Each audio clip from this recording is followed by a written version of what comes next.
This first one is an intro to athletic stance, which is one of the key pillars. It's a fundamental at any level. And, Sam and I still make sure we hone in our athletic stance. We always are working with students on fixing this. It's probably one of the number one problems. And I think you're going to get some really good takeaways, some at-home exercises and some concepts that will help you improve the athletic stance and also know how it's going to help a whole bunch of other areas in all of your skiing. It can be one that'll help, like say everyone here probably uses carve, but say you're getting some low scores in areas and you try and work on those areas without much success. A lot of the time it can be down to the fact that your athletic stance is not very good and it's not in the right place. Without further ado, I'm going to present my screen. So here we go. So in conjunction with Carve, Big Picture Skiing, Sam and myself, Tom Gelly, we're going to be presenting the first of 10 webinars on ski technique. And so the first one, this one is all around athletic stance. And so in this webinar, you're going to learn like what really is it? What does it feel like? That's a huge one. All good and well to know, sort of understand things and talk, all this fancy talk, but really what does it feel like? Because that's what you're going to need when you get out on the slopes. Why it's so fundamental at all levels of skiing. Some thoughts on why people get it wrong. We'll look at some videos of some examples of this. And then we'll go through some exercises that you can all take away and work on to improve your athletic stance for a better athletic stance. So the first thing, so what exactly is athletic stance? Well, really it's a position of readiness, like in any sport. So ice hockey, football, soccer, basketball, whenever you're ready to move and be dynamic, you're pretty much in an athletic stance. And to us, we sort of liken it to the preloaded position of when a suspension bike, like a mountain bike suspension, is being set up. So you see the guy on the right there sort of standing on the bike. And what mountain bikers tend to do when they set up the suspension is when the rider's weight is on the bike, the travel runs down about 25 to 33% of its full sort of range. And this is, you change it depending on the kind of riding you're going to do and the kind of rider you are, but roughly in that range. So you could sort of think about your athletic stance when you're skiing. If you're standing upright, the baseline home position for athletic stance should be about a third of the way into your travel, into your range of motion, okay? And like the mountain biker, that position, it's kind of spring loading coils, and it's the compression is creating like stored energy almost. The same thing should be really felt in your stance. And I think a lot of the time people are missing this feeling. So that's one thing that hopefully we can help you with today, is this sort of suspension, like 33% idea. Now, one thing that with athletic stance that's perhaps different to some of these other sports like rugby and soccer and whatever is the equipment. So the ski boots we're in. And that's because the ski boots are stiff up around the ankle, and it's for good reason, to control the skis and be able to edge them better. But it also interferes with the ankle joint flexing further. And so this means the athletic position in skiing is a little bit different to, say, perhaps the one you're used to if you are someone that comes from a sport where the shoes and the footwear is not blocking your ankle as much. So it's a different feeling around the hips and the knees, really, that is different in skiing.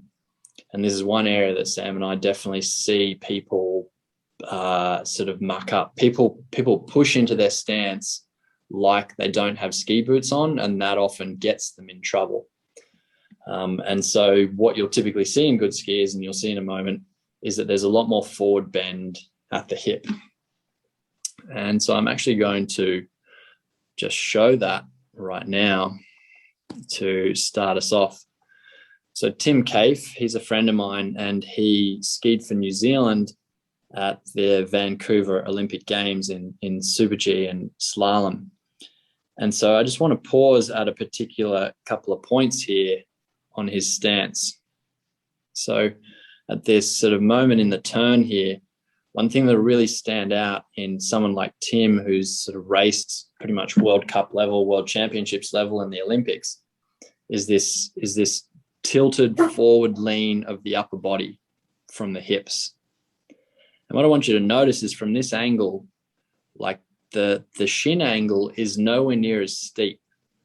So there's some sort of things out there, like people maybe have heard that, you know, your ankle joint, and say there's your knee. Well, in athletic posture, your upper body, this should be the same as the shin. Well, already in this case here, that's not true. And often you'll see it actually gets even steeper at times, like right there.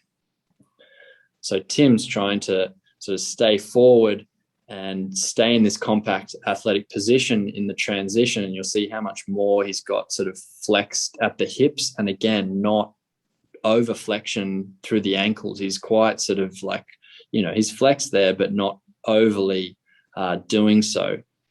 And so that's one example. Then if we look at Richie Berger, one of the best sort of all-round demonstrator skiers in the world, from side on doing some short turns, again, you'll notice like there's a really pronounced at times forward lean in the upper body, like here, and nowhere near as much flex in the ankle as I think some people are led to believe. Now, you're going to find out soon, we're going to break stance down into two phases, sort of this compressive loading phase, which is sort of 2/3 of the way through the turn, and then the float phase. So this phase here, Richie wouldn't have really any pressure on him. If he was wearing carve, it would just be saying, you know, there's almost no pressure going on. But yet look at the athletic stance being maintained. And I think this is one area everyone could improve on, this part where you're not getting feedback from the snow about your stance. A lot of people muck up. And so learning to feel for this and work on maintaining it in the transition is a huge area you can make some improvements in your skiing. And we'll explain why that's so. But yeah, just to reiterate, this, you know, there's the shin angle, the upper body leaning further forward, and notice like quite a lot of flex in the hips too, and the hips being way behind the bindings. There's a few things there that sometimes don't, like this doesn't match what some coaches and instructors and, you know, people talk about in skiing. This sort of is going against it. And so I'm just pointing out this because there's difference between feelings and there's differences between reality. And I'm showing hopefully some reality here with video. So, right. So what's it feel like? This is the point where Sam and I would actually love to go to you guys, and we've got it, you know, you can actually set Zoom to be in gallery view. So if you want, you can see a lot of the people here, and if they've got the camera on, you can see them. I'd love to just try this. If you wouldn't mind getting up, go side onto the camera and just stand in an athletic stance. And if, you know, your space doesn't accommodate that, even just have a think about like, what are some things you've learned, or like if you, and this is the thing, make sure you differentiate what you think about athletic stance and what you feel, because sometimes you say all these words that you've heard from other people about things, but then when you actually demonstrate it, it's very different. So if you're going to say something, maybe just stand up and go, how do I stand when I ski again? And just do it. So yeah, so I'm just going to look at a few people and yeah, just do it, you know, get in your ski stance, have a go, I'm just going to look across because I want to point out a couple of things that maybe I see. And so the first thing I would say, like, what does it really feel like when I'm in an athletic stance? Well, I like to use this word like wedged, because when I'm in an athletic stance and it's really important, like a really critical moment, my skis are usually on edge. My skis are on edge. I don't want them to slide out. So I feel like my athletic stance is wedged into my edges. So I don't have to, I'm saying that because when I'm standing here, it's very easy to get into a stance because the floor isn't slippery. I'm not leaning. I'm not having to balance that much. But in this position, if you pay attention, you can get a good sense of what it feels like. Now, I would say the first common problem people make is they put too much emphasis on the shins or the ankles flexing. And so they push down. And so what happens is most of the tension is in the calf muscles. And then what tends to happen is like then it goes into sort of the knees. Like it's a funny just feeling there. So you can even try that standing and just really like wedging down through pushing your shins, okay? Flexing your ankles a lot.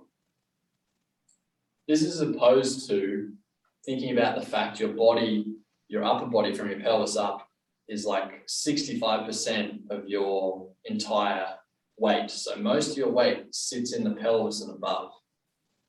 And so gravity's pushing that down. So what you want to think about is actually making sure you're managing the weight up here and kind of almost like the bike rider sitting on the bike, drop your body weight through your pelvis into your legs. So the weight feels like it bends the knees and pushes down like more into the feet. And what you'll feel there is you don't want to keep over flexing your ankles when you do that, when you drop everything down. So just contrast, flexing the ankles to get into your stance, and then thinking about taking this big heavy part of your body, dropping it through your pelvis and like almost like compressing or wedging your legs down. And it's the weight almost kind of forces the joints to bend. So in this preloaded position. And the feeling when you get it right is one of there's tension in my hamstrings and my glutes, my calves, my feet, and my core and my back. I feel like everything in the stance is preloaded. So that would be the biggest difference. It is like me as a whole Tom Gelly unit feels like a spring-loaded thing, as opposed to one section of my body down here doing most of the load. Okay, that's where I'm carrying most of the load. Ask any questions, or is there anyone now that would want to maybe type in after we just did that, anything that they've realized or are now confused about? So I mean, we have some people commenting on like, what they emulate or feel with their athletic stance. So we've got Bill saying, like a goalkeeper ready to receive a penalty shot. Yeah, that's a great comparison as well. Knees slightly bent with weight distributed evenly over the heel. I think that's heel, with slightly more weight on the balls of the feet.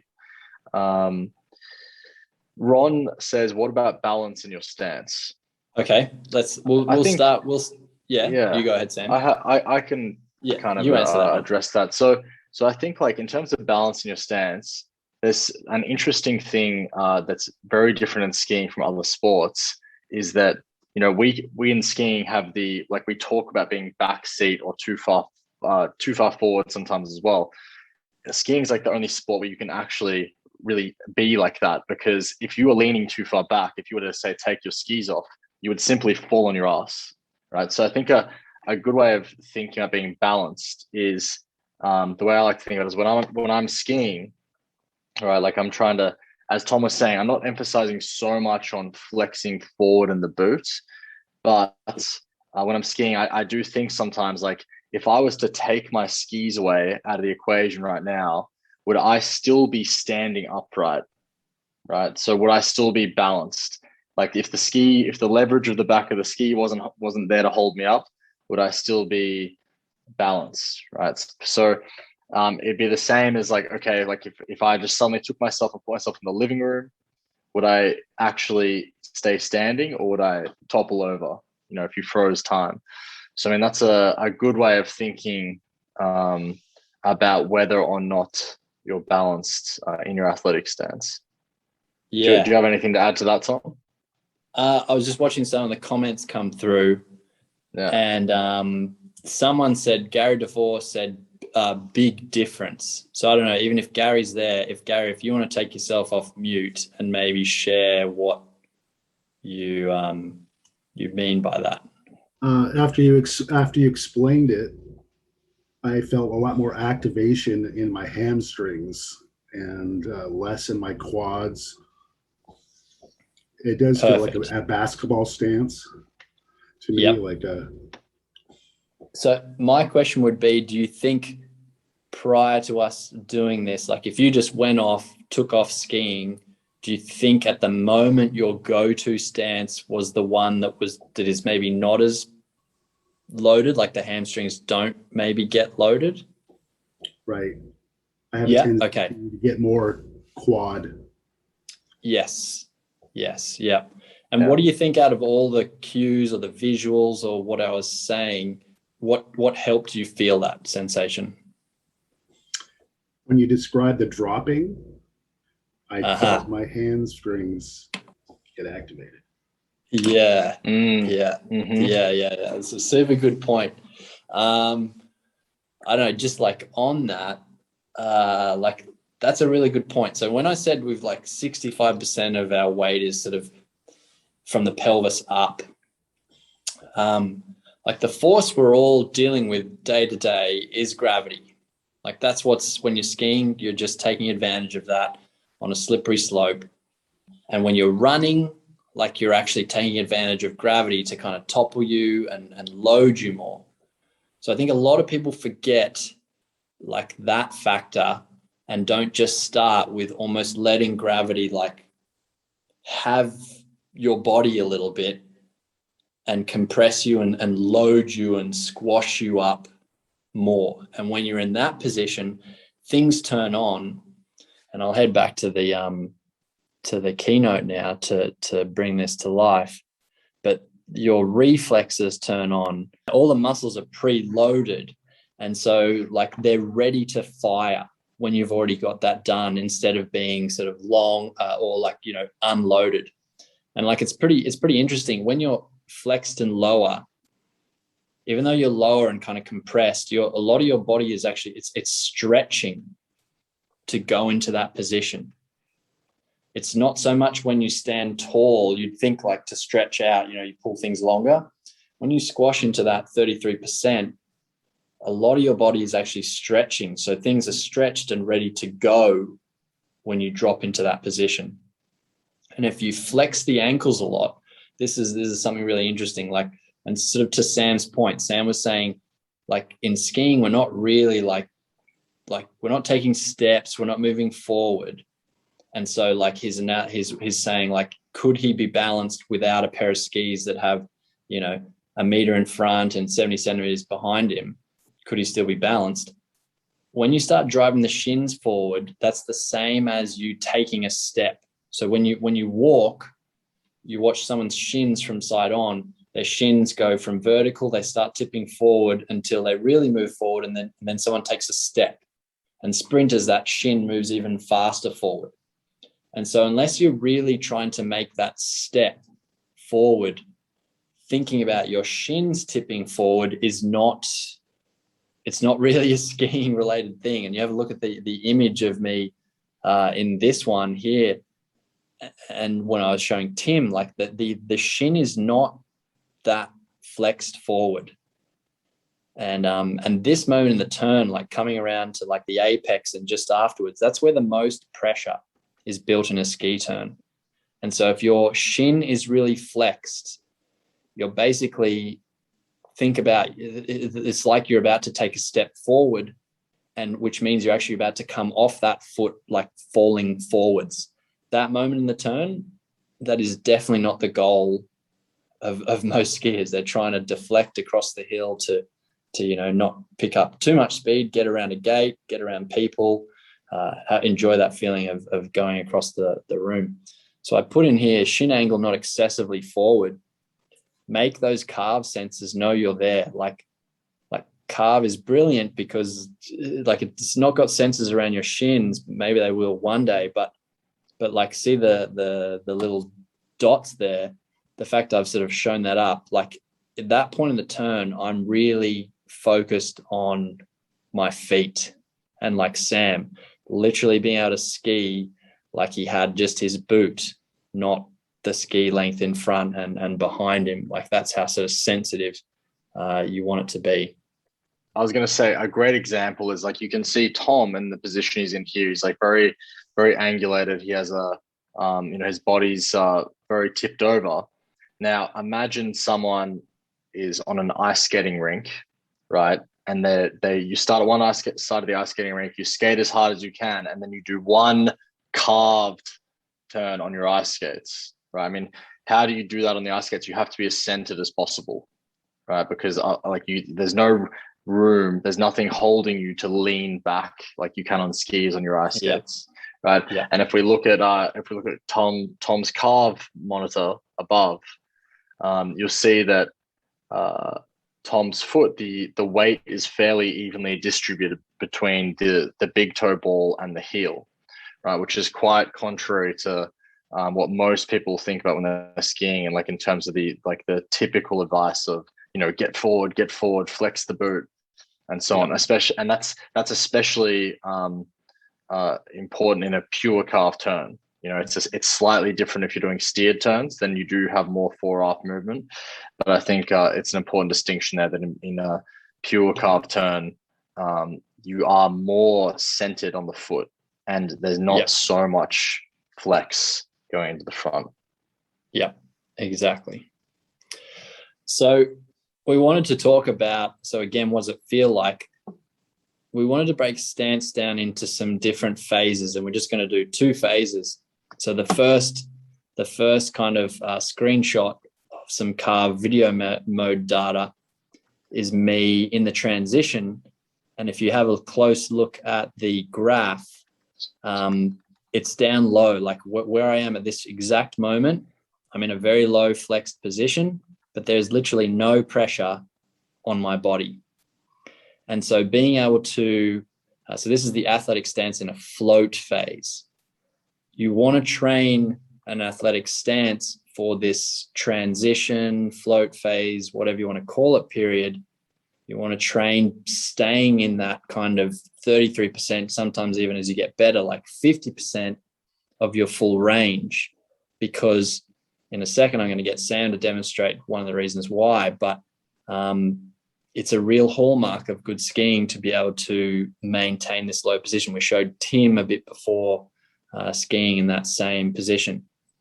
Then it's a very different sensation when you get to the loaded high pressure phase and the athletic stance, which is the picture on the right.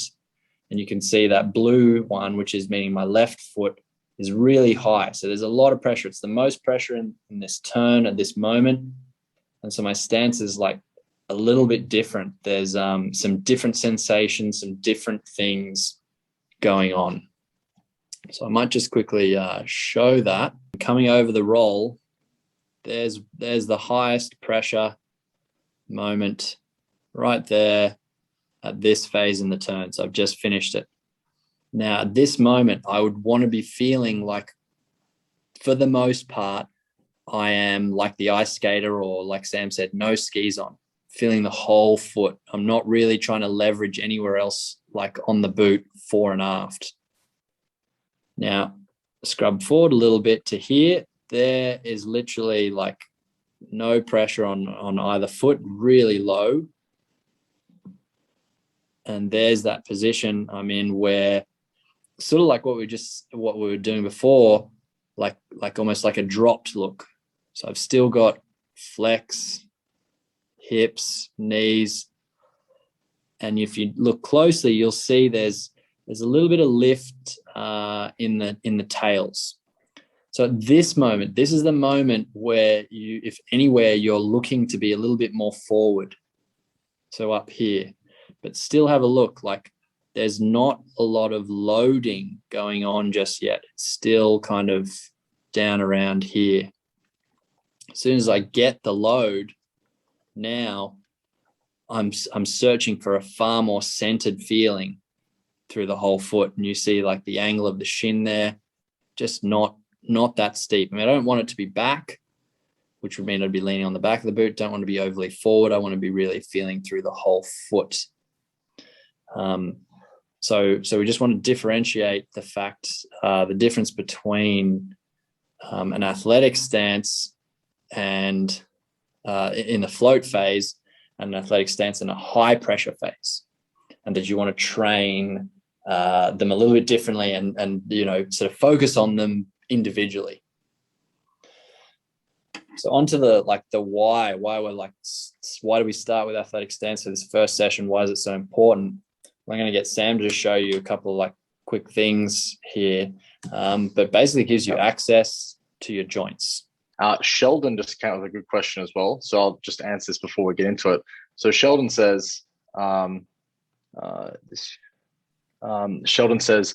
was taught to lower yourself, lean the shins forward, and keep your bum over the heels. Doing so does not put pressure on the knees. I like your idea of lowering via the hip, but that puts a lot of pressure on the knees. Is that right?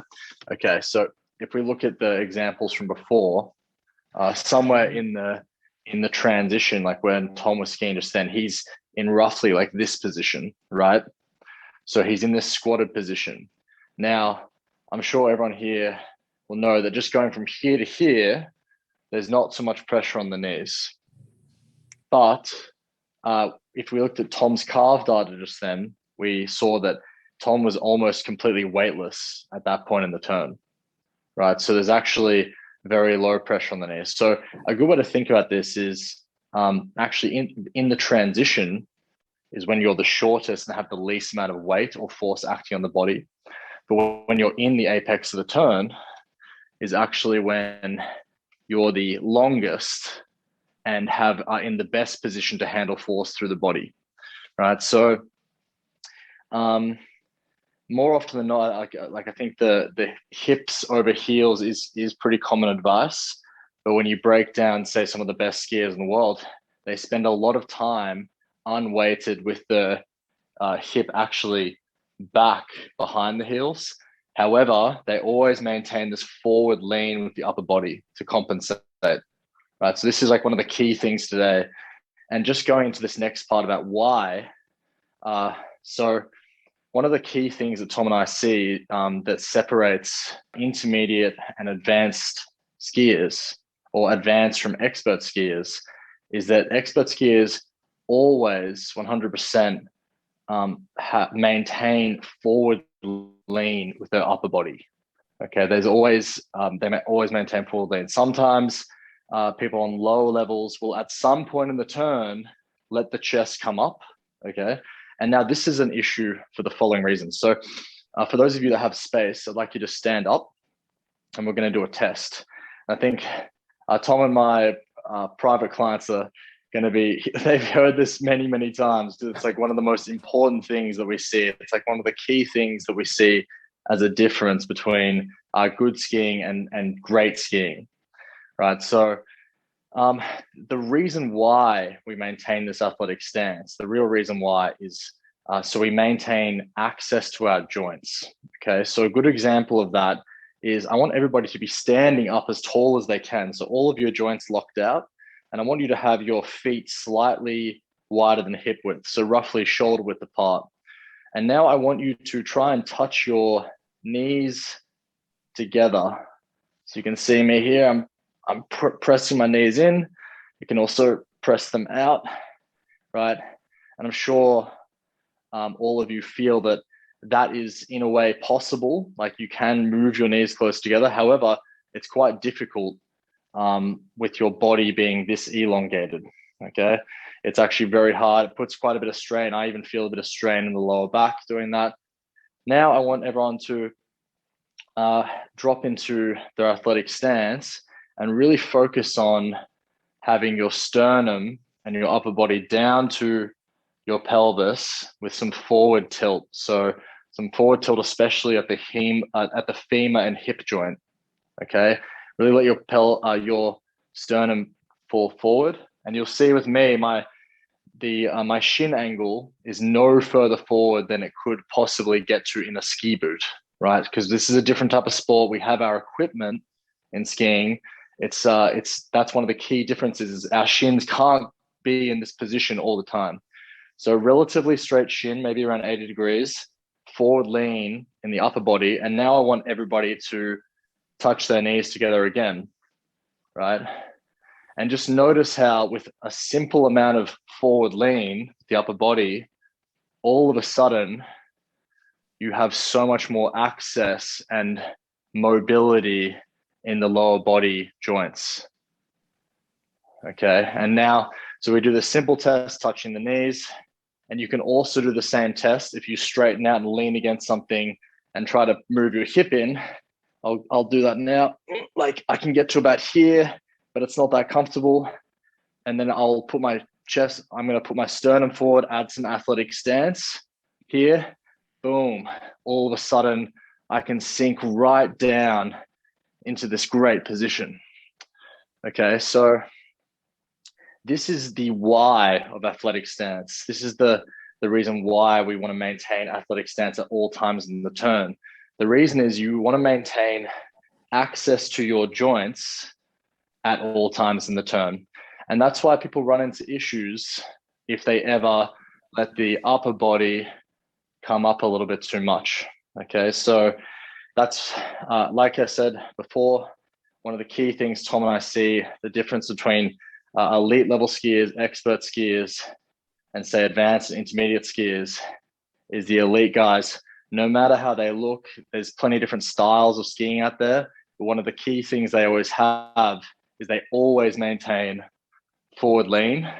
And you can think about it this way. It's like when you go click, click at the start of the day into your skis, your new stance is this straight away. That's the position you want to maintain throughout all of your turns, every second of the day from your skiing. So, yeah. Hey, I got some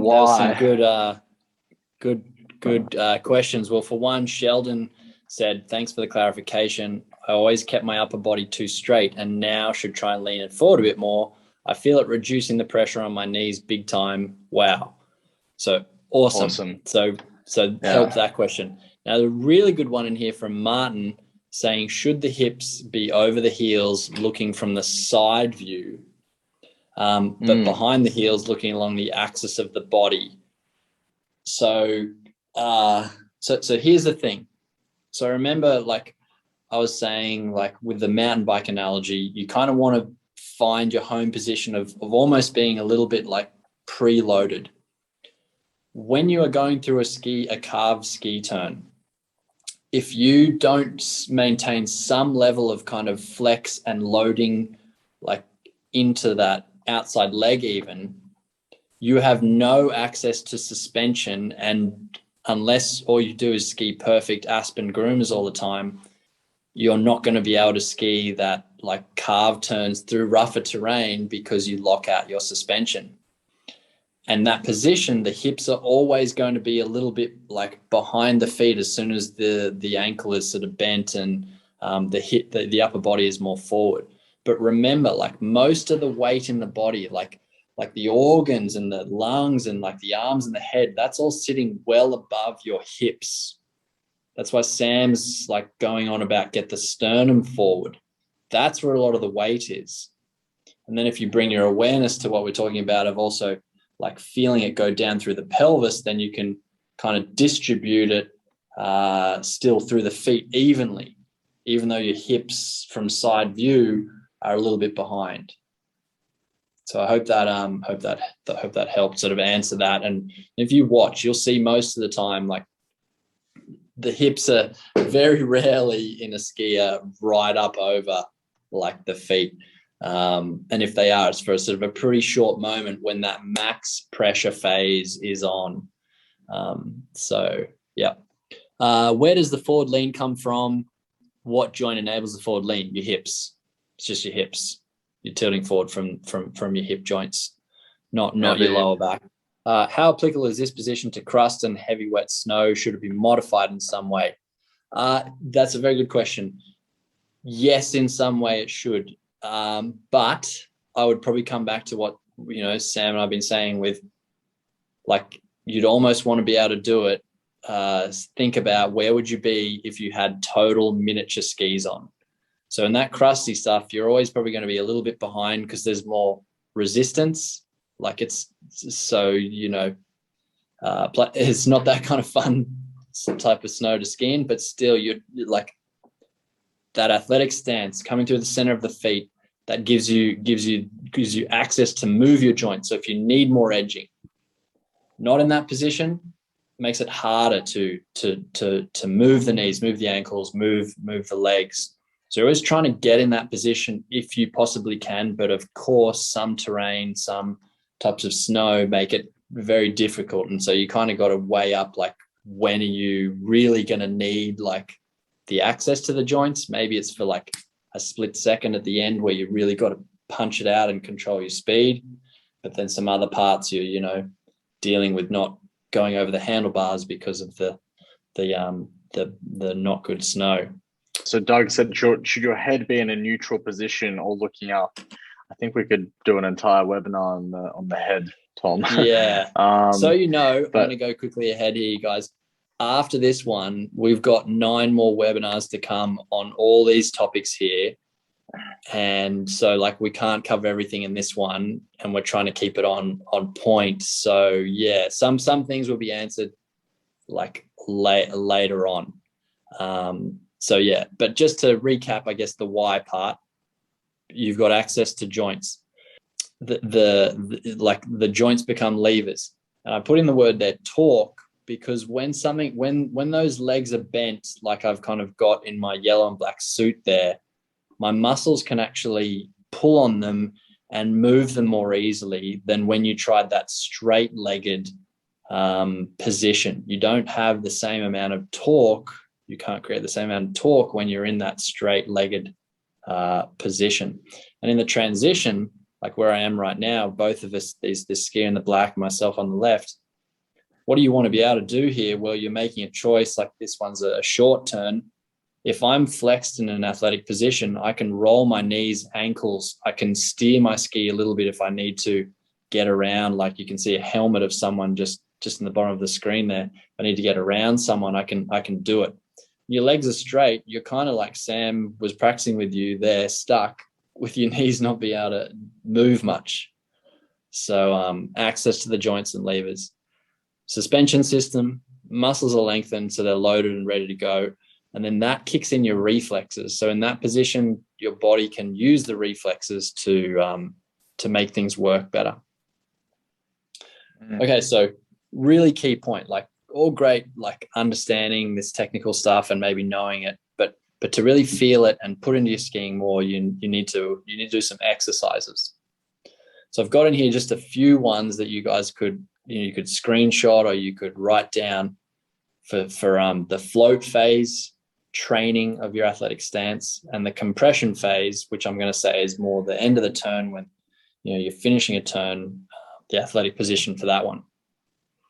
So for the float phase, on the right there in the orange, I'm doing like a hamstring pull or kind of like half a dolphin turn as an exercise.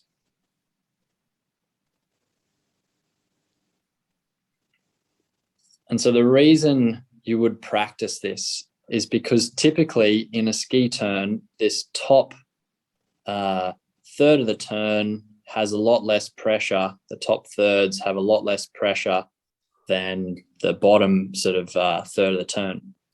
And so in that position, you haven't like you're not feeling gravity push you down against the ground and the ground push you up again, like you're practicing indoors, and to feel this preloaded position. So you have to do something different. You actually have to pull your feet up into your body. So imagine your this heavy part is kind of suspended in the air. So what have you got to do in the transition phase to and the initiation to maintain an athletic position and be ready? Is you actually have to pull up, because from what's happened back here, your center of mass is up a little bit higher.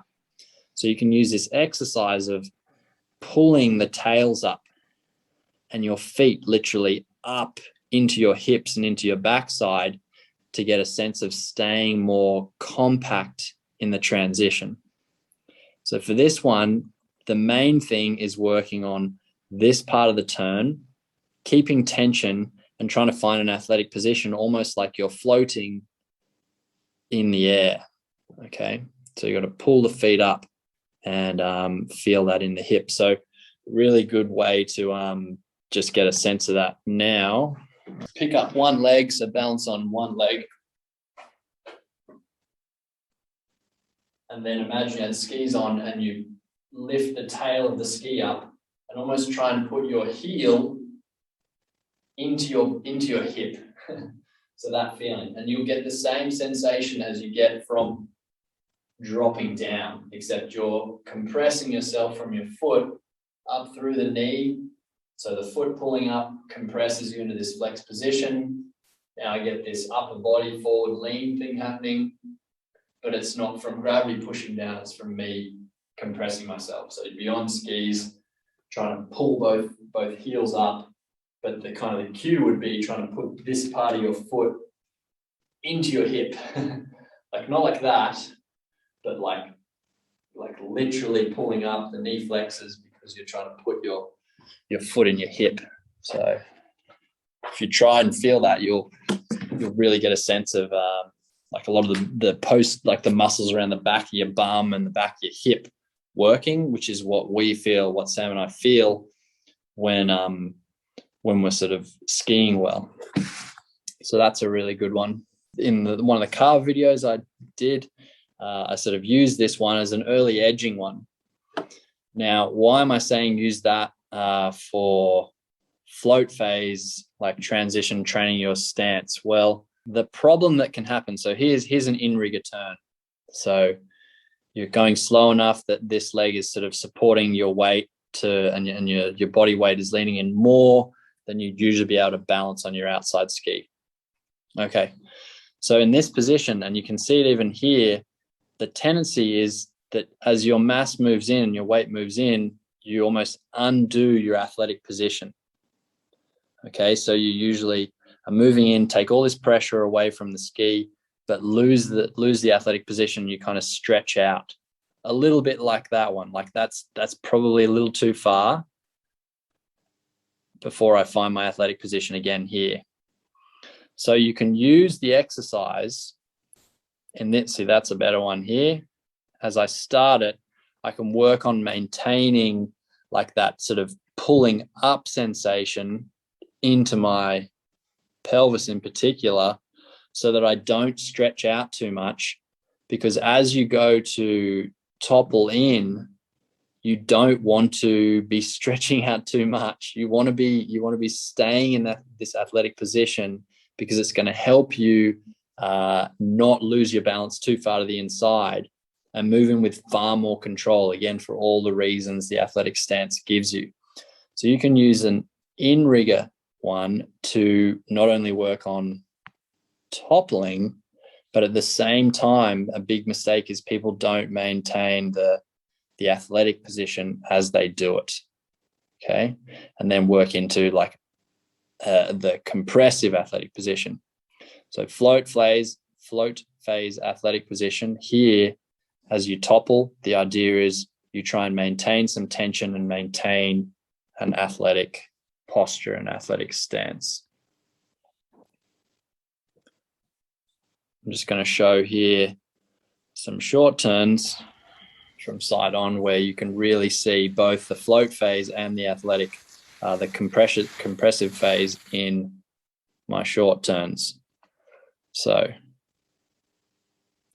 float phase, note the angle of the upper body. Compressive phase stance, note the angle of the shins, not too steep. Float phase here, pulling back, trying to stay compact. Okay, so just another good example of it. There's that forward lean in the torso. And actually, to someone's question about like funkier snow, this was late spring last year. Notice the snow is quite soft right here, a little too far forward, like just slightly. And so see the ski starts bearing, lose it a bit. But still, I'd rather be there and then push my feet forward and catch myself than,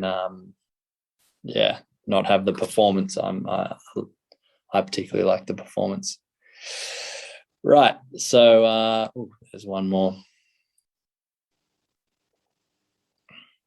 So as Andreas Spettel from the Austrian demo team shows here, notice in the float phase part here, he's very disciplined at keeping tension in the hamstrings and the back of the knee so he doesn't lose that athletic position at this point. So see, he's inclined and toppled with an athletic stance. And look, no pressure. There'd be no pressure. It's very late. And see, look, he's even saying focus on a short pressure point just here. And notice as that pressure point comes on, this is where you'd be feeling the simulated compressive loading into the athletic stance. Boom, that point. A very different sensation. You're not trying to pull the hamstrings or anything as much here. That's more up at this moment. Good one from Benjamin. He says, how much shin pressure do you want to feel?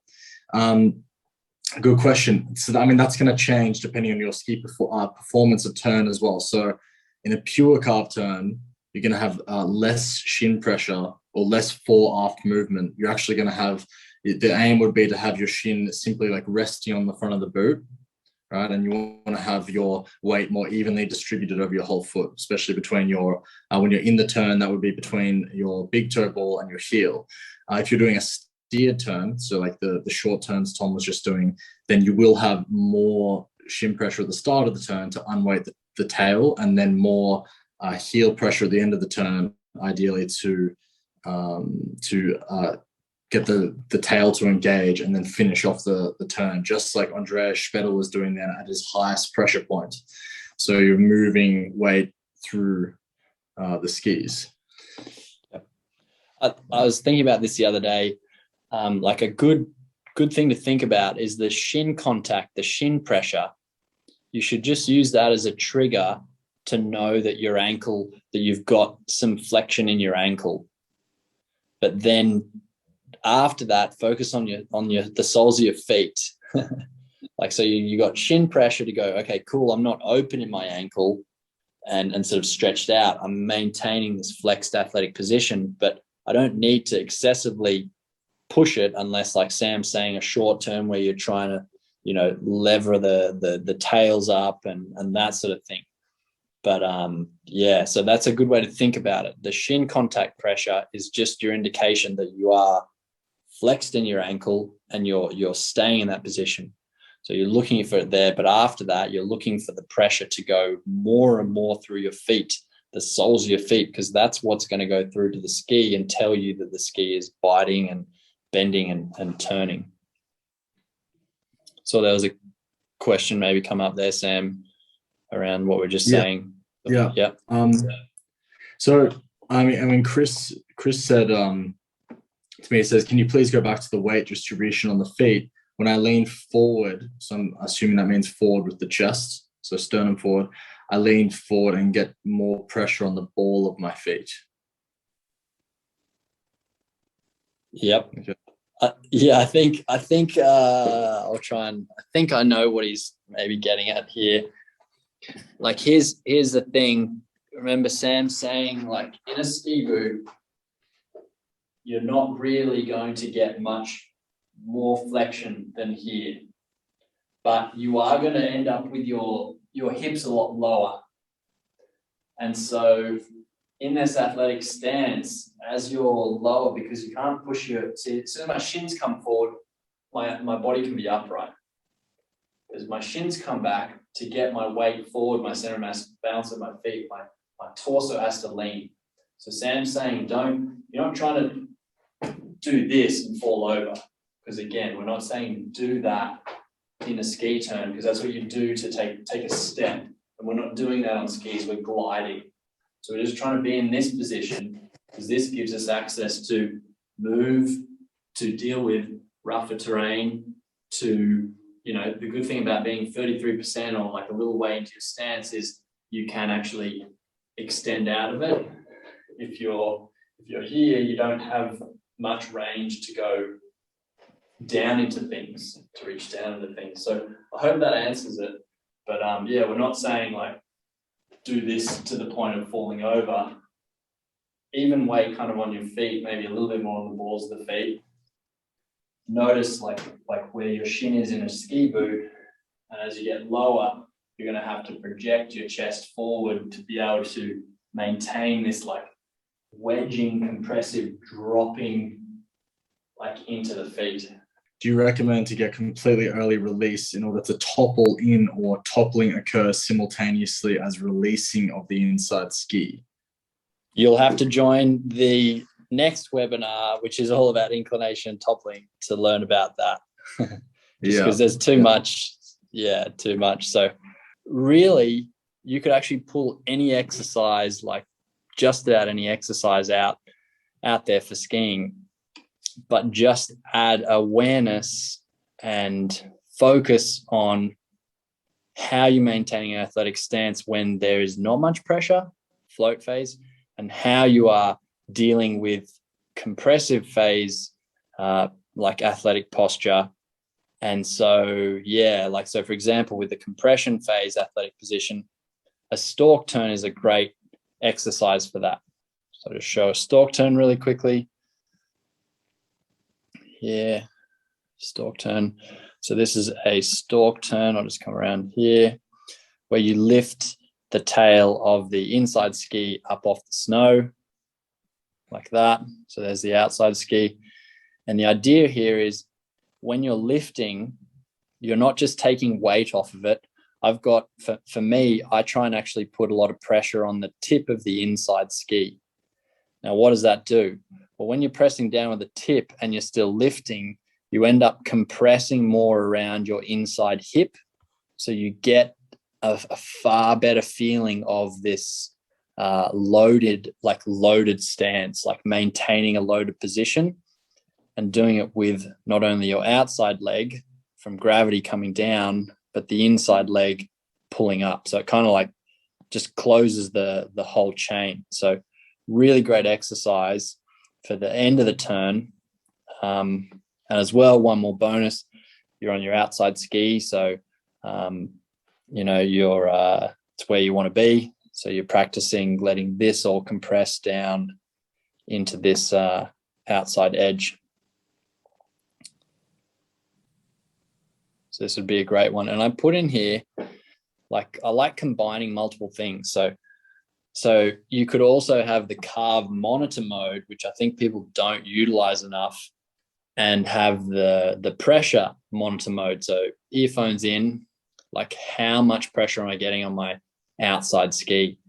And you're trying to use your stance, because your stance is really how you're going to lock in to the edge and create more pressure against the outside ski. So you can have that on and play around with your stance and see how those numbers, change and are affected. So I'm just jumping in here because it was about 1:30 a.m. at this moment. And so I'm clarifying that stance dropping down is not the major thing that will affect the pressure.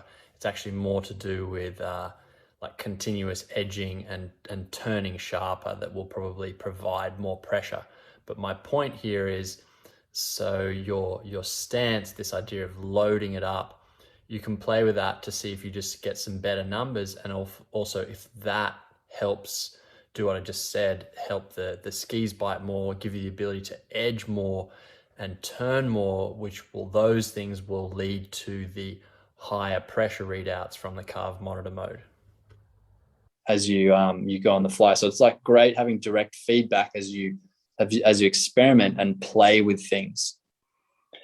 But so see in this one, see when I'm going quite slow, look at me, look for the athletic position super soon, really, really early, really, really early, everything being compressed down and loaded. And I'm actually going to show like an example of someone that might benefit, say down here.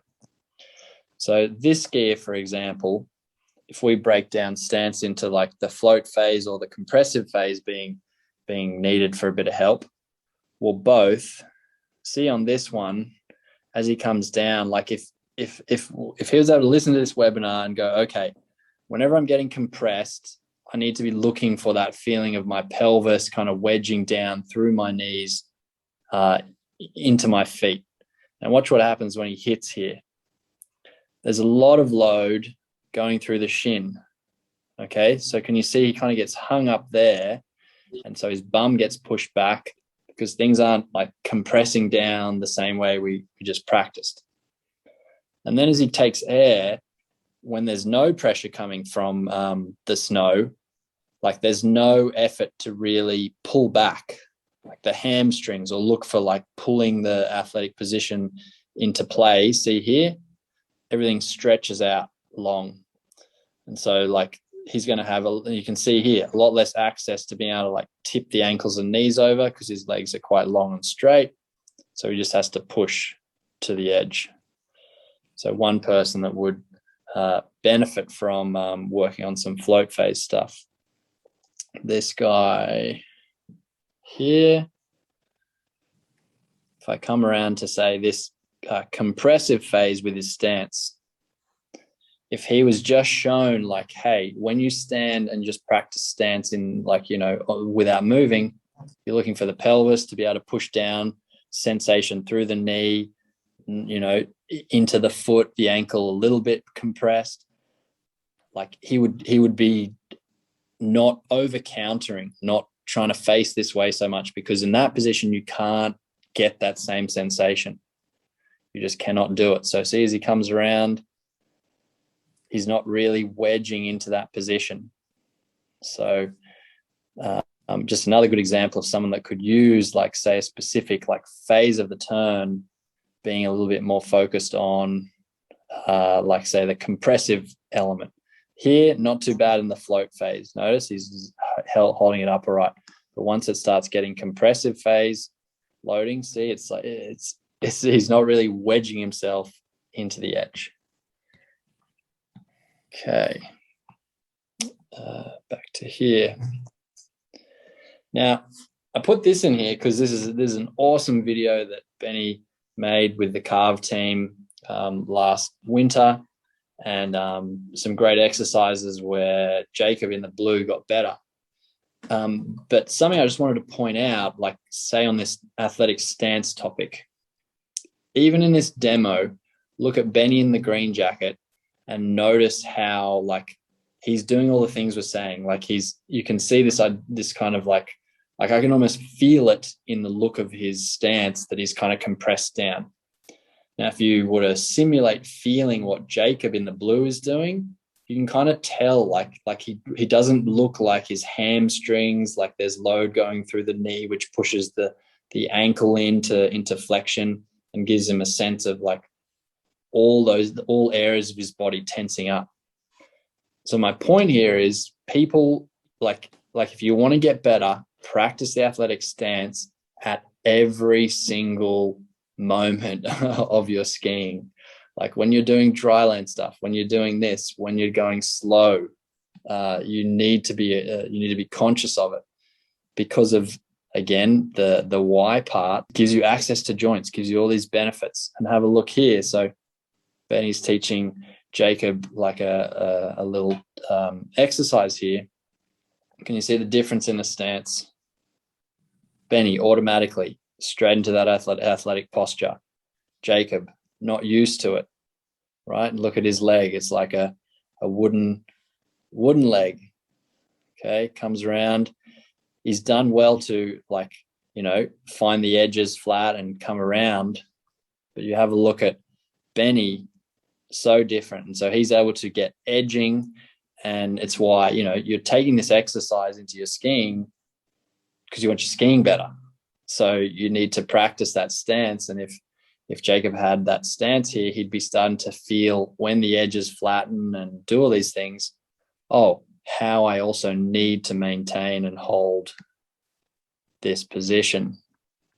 Like Benny is just being trained in religiously almost. So yeah, just wanted to bring that one out to show the point of like practicing it all the time. And here he is, right? So there's that athletic position. See wedging into the edge. See maintaining as there's not much pressure. Look at him maintain the position almost. And again, this one requires you almost suck your legs up. This one, drop your body down. Suck your legs up, drop your body down. So I'll do the key points and then we'll throw it over to sort of some questions. But really, like, we wanted to break down the stance into two phases. When there's a lot of pressure, when there's not a lot of pressure. You're looking for a feeling of being wedged into your edges in the compression phase. You're looking for a feeling of kind of sucking your legs up, learning to pull yourself into compression, even though there's no ground to do it when you're in the float phase. So two different phases, probably spend some time separately working on either one. Learn to feel your neutral athletic stance, which is that kind of, 25 to 33% of the way into your range of motion. And that it's this preloaded, tensioned feeling. Sheldon, it shouldn't feel like it's in the knees. If it's in the knees, you probably haven't got enough flex in the hips and that sternum's not forward enough. This is your home position. Make sure you really hone in what it feels like. Use drills and just about any drill to train your athletic stance. So if you're doing something, you're learning for new time, and like someone said, this is an edging drill, this is a rotary drill, this is whatever. Like, think of this webinar and go, Tom said, every time I do a drill, make sure my athletic stance is like taken into account. So really important. And then just practice this all the time in any sport. Like this evening, I was playing with my little 3.5-year-old Archie, a balloon in the living room. And I was sort of, knowing this talk was on, I was like, I'm going to get in my athletic stance. And as soon as I did, every like jump for the balloon was quicker.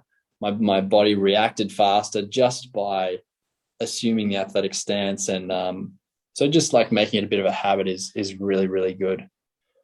We'll come back to this, but this is what's coming up next. And, if questions come up now and we can't answer them, hopefully we'll answer them in these next series of 9.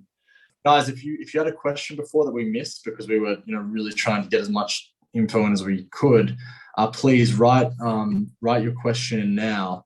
Heidi says, does the pressure profile or the stance have to adapt for different ski boot type? Oh, there we go. Stiffer boot and more forgiving one, or for different liners, say foam liner versus zip liner, etc., or for different terrain, broom versus powder and moguls.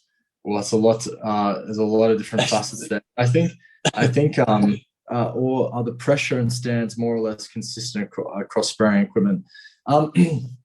So I think like a good way to start with this idea is, like this is a really, really common advice, right? Is that you hear like flex the front of the boot. You want to get forward, flex the front of the boot. That's very common advice throughout ski teaching and, like the ski world that we live in. And, it's funny when Tom and I like look at the carve data, for example, and we see that, when the best skiers are in the middle of a pure carve turn, and we see that the pressure is very evenly distributed over the whole foot. That kind of goes against this idea of like being really far forward in a carved turn. So a good way to think about your ski boot, right, isn't something that you should try and be using to flex and get forward.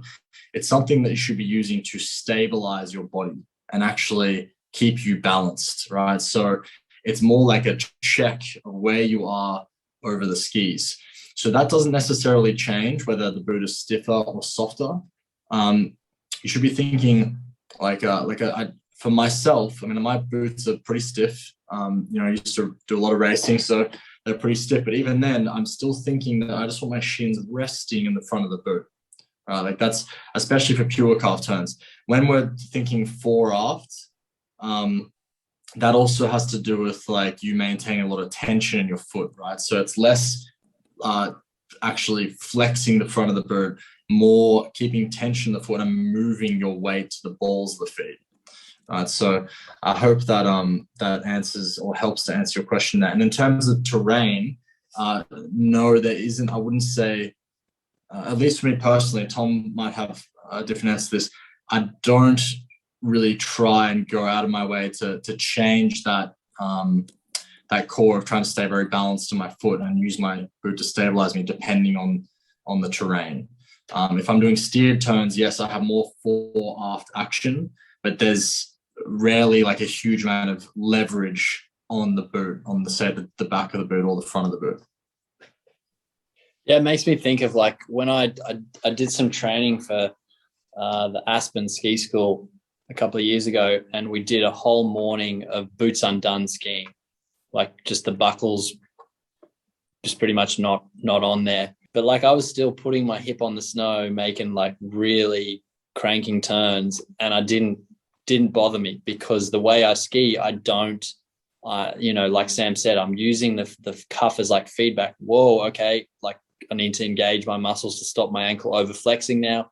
Well, I need to like shift my weight forward. I'm feeling the back of the boot. Different way of just thinking about it. You really need to heighten the sensitivity through your feet and just how you're holding your posture. And just if you start working on just this dropping down sensation, it'll just get a whole lot easier. And like Mike just asked a question. So when you're just cruising around, should your muscles burn? No. Like, and you don't need to be, maybe you're not compressing down to 33%, maybe you're down to like 25 or something.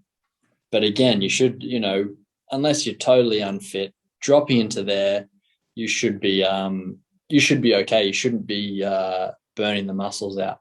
And again, we'll look at boot equipment in one of the webinars coming up, which can make it difficult for you to just drop into a relaxed kind of athletic position, and sort of changes which muscles will kick in. But sorry, back to you, Mike. I think that if you are feeling the muscle burn, often if there's a lot of quad stuff, then you probably haven't got the chest part involved. So as Sheldon felt before, like that helped take the load out of his knees and all in the quads. Like there's this feeling like when you practice it that you actually get your bum and your hamstrings actually turn on when you compress sort of right. It's a couple of people asking about the rest of the webinars. So yes, if you sign up and you miss a session, they're all going to be recorded and uploaded. So actually, when you sign up for the rest of the sessions, you are going to keep them for life. So you'll always be able to return them. You'll always be able to come back during the season. Gary says that's less than $10 a session. That's true. Thanks. Well said, Gary. Yes, if you guys come, you're going to keep this for life. It's separate to the regular subscription. So it's not you pay by the month. It's just a one-time sign up for these webinars. So we really hope to see you guys there. As I understand, thus, number one, flex the ankles forward until the boot allows. And two, when the boot does not flex forward anymore, move chest forward to counter butt. I think the other way around, wouldn't you say, Tom? It's like the chest coming forward, that should be like your natural stance on the slope. You want to have forward lean from the chest all the time. And I mean, when it comes to the boot, you want to have your ankle more or less resting on the front of the boot in your like neutral athletic stance. Of course, in steered turns, you will have some flex in the front of the boot to unweight the tail and initiate the turn. In a carve turn, though, you actually want to stay more or less centered as much as you can, because when you're pure carving, you want to keep your weight evenly spread over the whole edge. If you think about it, like I don't know if you guys know, but like Sam raced world championships like Super G, so he raced against the best people in the world, and like he's a way better skier than me. He's an amazing skier. But he would have been in very, very stiff boots. And why do they choose stiff boots like that? It kind of makes sense that that stiffness keeps you from over flexing and keeps you like being able to feel and sense that center position. And the forces these guys deal with on injected ice, like, you know, your body's going to get compressed, the shin's going to get pushed forward. You don't want it to just overflex. And then, you know, there's a good podcast Sam and I did with one of the Aussie Olympic mogul skiers. Different situation. He has actually gone to a softer boot because what he needs to do is not really all his skiing dimensionally is not laterally, it's forward. And so maybe to the question about should you just keep flexing until you hit the boot and stop there, with any boot there's going to be some level of flex. And so like even 130 boot, like as you start like loading it, it will, like as your stance gets compressed down, as long as you're trying to stay centered, the ankle will flex and your body weight will push the shin into the boot and it'll flex. That's different to when people are trying to lever and shove on the front of the boot, which is what we're saying is not the case. And same with this guy, like the Aussie mogul athlete, he's not trying to do that.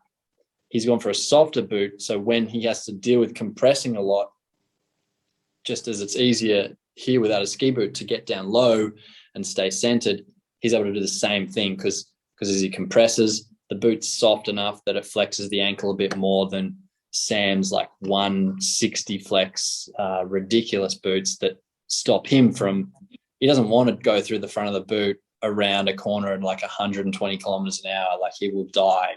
So it's a few like just like horses for courses thing there. So for most people, you know, like your boot, you want it so it's pretty supportive, but when you get loaded, the boot will still like flex for you a little bit to give you a little bit extra travel.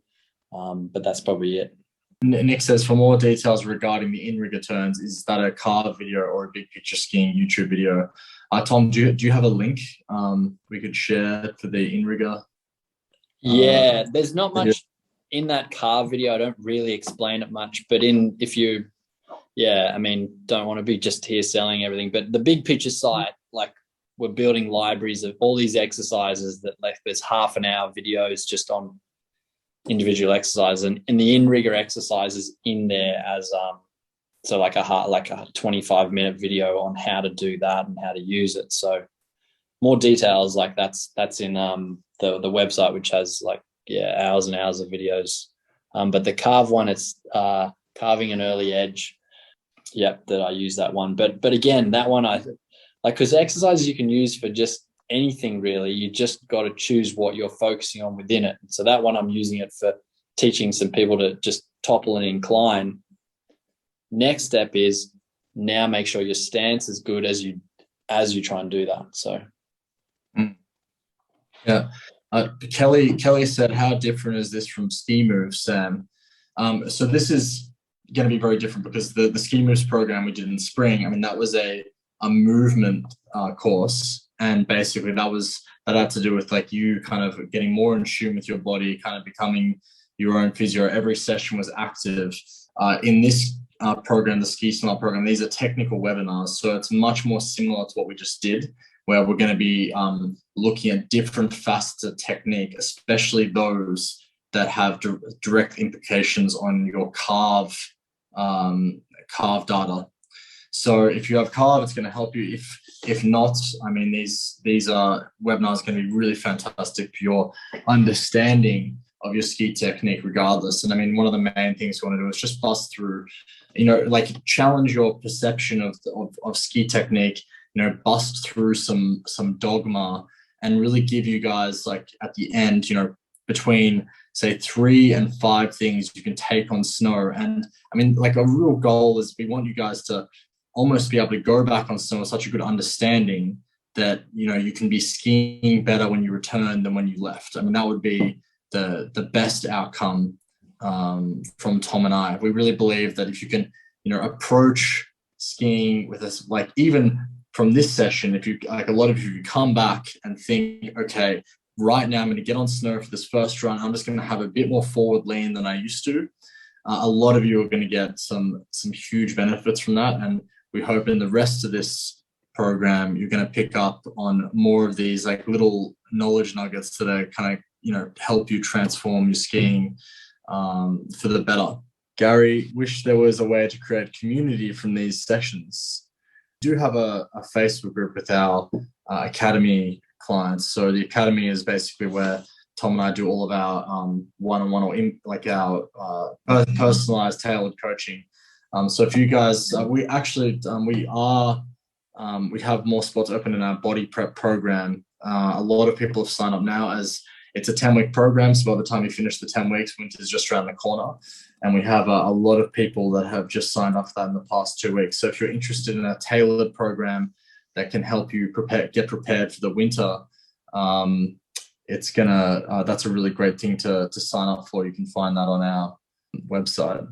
There are a couple of dryland training exercises for the lift in the float, thinking pulling up against a resistance band. Yeah, totally. Like a really simple one. Like, see, when you get it right, the thing is you are floating, which would be like the equivalent of if you're jumping on a trampoline, you jump, and then as you leave the trampoline, you're kind of floating. So actually almost practicing like doing that, like jumping and then keeping yourself in an athletic position instead of just stretching out. Like that would be one. Another one is the cardboard float exercise, which is in the last sort of webinar series we did called Ski Moves. So there's a whole like workout, which is actually quite a good workout that teaches you how to move and compress, decompress, but maintain an athletic position. So that one's a really good one. But yeah, the resistant band can kind of work, but I would probably encourage you to do more like making yourself more weightless and then try pulling it. So jumping things, trampoline things. Yeah, I'm based in Verbier. The majority of every northern winter, I still do occasionally some client work in various other ski resorts around. But yeah, I mean, my home is Thredbo, born and bred. So I've been living. Yeah, I was born and bred, raised in Thredbo. My dad's been a ski instructor there. Last year was his 40th winter ski instructor in Thredbo. So, he skis better than he walks now. Yeah. But yeah, in the north, I ski Verbier. And Tom, I mean, you've been skiing various places all over the world, right? You've done Utah, Japan. Yeah. The hope is now lots of everywhere around the world now. So just hopefully COVID starts easing up. Yeah, and, no hope of seeing either of you in Canada. That's on my list if I can. I'm like, as soon as I can travel again, my government lets me out of my country. Canada, so Whistler, Sun Peak, Silver Star, and North America. They're all on the list. So, yeah. And then some European, maybe in some, first big picture skiing camp, Sam and I can run in Europe. So, I've skied pretty much all the resorts in BC actually. So I've skied Kicking Horse, really good place. Nova Scotia, haven't done East Coast, but you know what? I do want to ski the East Coast of America. Because I just think there's a lot of passionate skiers out there. Yeah, that could do with some good coaching clinics going on over there. So, yeah. Yeah, I mean, hopefully, like Tom and I, it depends what happens in the world, but like we really want to do some in-person clinics with everyone, all over the world, basically. That'd be awesome. Hey? Like maybe, we do one in Europe, one in the States, or a couple in the States, in Canada, Japan. I guess we'll see how it goes. Edvin says, if you ever come to Europe, let me know. Well, Evan, if you're down in Switzerland this winter, let me know. I'm going to be heading back to Verbier this winter for the whole winter. So I'll be based in the Alps. Cannot wait to get back on snow. With COVID last year, I skied 1 week, which was, that's like the least I've ever skied, really. So I'm super stoked to get back on snow. And then that week that I was skiing was mainly filming big picture skiing stuff. Like, we're going to have a lot of releases coming up before this season. I was skiing Idre Fjall, which is a Swedish ski resort. And I mean, it's more or less like a really big hill. Like it's just a hill, but they actually have one of the steepest runs in Europe. So it's got something to it. Pretty funny. GP, would a low forward stance score in carve be directly related to a poor athletic stance? Yeah, that's a good question. First obvious answer, yes. But second, boot setup too, which we'll get into. That can really, because carve is just sending electrical signals based on where you put pressure. And if boot setup is sometimes not right, then that can, not help your quest to try and do that. You tend to put the pressure in the boot cuff, think you're forward, and it's not really going to the foot because, the ramp angle and things like that can muck it up. But in general, like I would say, if you started out trying to work on the concepts and the stance we've worked on today, I would be very surprised if it didn't start going up. And if it didn't, it would certainly be a boot thing.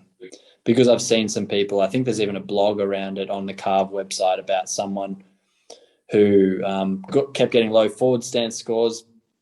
Carve actually suggested to get in contact with me. The guy got in contact with me, sent some video. I was like, there's nothing really wrong with your stance. Take your boots to this guy. He took his boots, got some adjustments, went out the next day, and boom, boom, boom, boom, went up through all the levels in carve and got better. So it was purely equipment related on that front. So, yeah. Yeah, I think we're doing what boot setup in next week, I think. Yep. Tom. So that'll be our webinar with Tom. Boot setup, especially like boot setup in relation to carve, just to make sure that you're getting like very accurate feedback. So for those that attend that, you're gonna definitely be able to get a lot out of that to make sure you're getting the most out of your carve system, but also the most out of your boots, because I mean, it's pretty common to have some sketchy boot setups. Yep. It's certainly not an exact science out there. Carve specific things, like someone said, does carve have a mode for giving feedback on rehearsing a stance standing still? No, but we might look at that when we do the boot fitting boot stuff, because you can kind of do your own version of it to just check how the sensors respond to some modifications to your boots. It's something we've discussed, but they've got so much, so many things they could do with this technology. It's amazing. But there's only so much money and time, and so they're all really working hard. But all these ideas are great to bring on board. And Tom, 1:30 in the morning. Trooper. Yep, I'm going to go to bed, guys. Thanks so much for tuning in, and hopefully see some of you on the follow-up ones.